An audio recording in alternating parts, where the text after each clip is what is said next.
ओम जय गुरुदेव. तुमच्या घरामध्ये जर कोणीतरी आजूबाजूची स्त्री सारखी सारखी तुमच्या घरामध्ये येत असेल, काहीतरी कारण छोटंसं असतं, पण दिवसात एक 5-6 चक्रा त्यांच्या होत असतात तुमच्याकडे. तुमची शेजार पाजारची स्त्री म्हणा किंवा कोणीतरी ओळखीची स्त्री, अशा बऱ्याच स्त्रिया असतात की त्या काय करत असतात, तुमचं थोडंसं चांगलं आहे, त्यांचं थोडंसं कमी चांगलं. सगळेच असे असतात नाही, पण हे तुम्ही लक्ष ठेवा. तर आज मी हे सांगते, मला वाटलं म्हणून सांगते. काहीतरी मला नजरेत आलं, त्या पद्धतीने मी आज तुम्हाला सांगते. तर काय होतं, ज्यांना त्यांच्या घरी काहीतरी कमी असतं, मग ते लोक काय करतात की ज्यांचं खूप छान चाललेलं आहे किंवा बरं चाललेलं आहे, मग तिथं जाऊन डोकाडोकी करतात. मग काहीतरी कारण काढणार, तुमच्याशी गोड बोलणार, ओ तुम्ही ताई किती छान, तुमचा खूप स्वभाव छान आहे आणि तुमच्या पुढं कोणाचं चालत नाही, तुम्ही खूप चांगले आहेत, अशी तुमची स्तुती करतात. मग काय होतं माहिती आहे का, जास्त करून स्त्रिया ह्या स्तुतीला बळी पडतात आणि स्त्रियांना काय होतं, कोणी स्तुती केलं की त्याच्यापुढं वाहून जातात. पण हे नाही करायचं आहे. तेव्हा तुम्ही त्यांचा हेतू ओळखला पाहिजे, कारण ते गोड बोलून तुमच्या घरातले काही जे सुख आहे तुमचं, आणि काही गोष्टी अशा असतात की तुमचं छान चालले, पण ते छान बघतायत, पण ते तसं नाही सांगत. ते बाहेरच्या लोकांना तुमच्याबद्दल वाईट सांगायला सुरुवात करतात. ते त्यांनी जे तुमचं चांगलं पाहिलेलं असतं ते न सांगता ते वाईट सांगायला सुरुवात करतात आणि आजूबाजूच्या बाकीच्या लोकांना असं वाटतं की हे तुमच्याजवळ येणं जाणं आहे, ह्यांना खरं तुमचं काहीतरी माहिती आहे आणि खरंच असं आहे.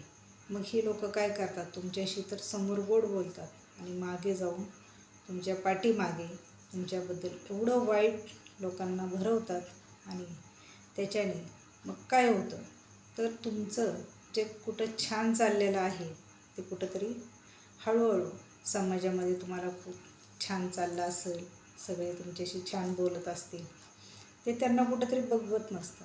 मग ते काय करतात, तुमचा अशा प्रकारे वाईट तुमचं काहीतरी सांगून तुमचा संपर्क तोडायचा प्रयत्न करतात सगळ्यांपासून आणि तुम्हाला ते एकट्यात टाकून त्यांना मजा बघायची असते. असं खूप ठिकाणी होतं आणि झालेलं आहे, म्हणून मी सांगते.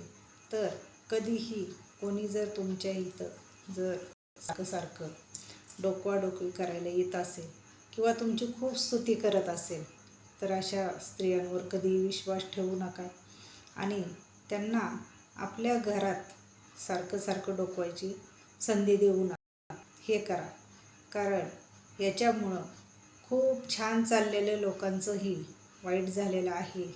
कारण कधी कोणाची नजर वाईट कधी तुमच्या घराला लागेल ते सांगता येत नाही आणि ह्या वाईट लोकांचं एक हेच असतं, त्यांचं म्हणजे ठरलेलंच असतं की ते कधीही कोणाचं चांगलं बघू शकत नाही.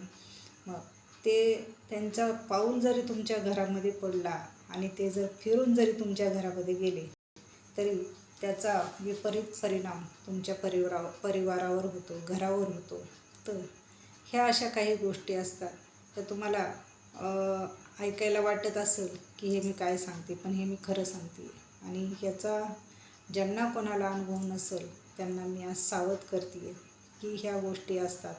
पूर्वीची लोक खूप काळजी घ्यायची सगळ्या गोष्टींची, पण आजकाल काय झाले माहिती आहे का, आजकाल कोणी काही ह्या अशा गोष्टींकडे लक्ष देत नाही. त्यांना वाटतं कोणीतरी स्तुती केली म्हणजे आम्ही म्हणजे खूप छान, पण असं काही नाही आहे. जेव्हा कोणाला संधी साधायची असती ना, तेव्हा ते लोक खूप गोड बोलतात आणि गोड बोलून तुमच्याजवळ येतात आणि तुमची स्तुती केल्यावर तुम्ही अगदी होला हो, तुम्हाला खूप छान वाटतं आणि स्तुती केलेली स्त्रियांना खूप आवडते.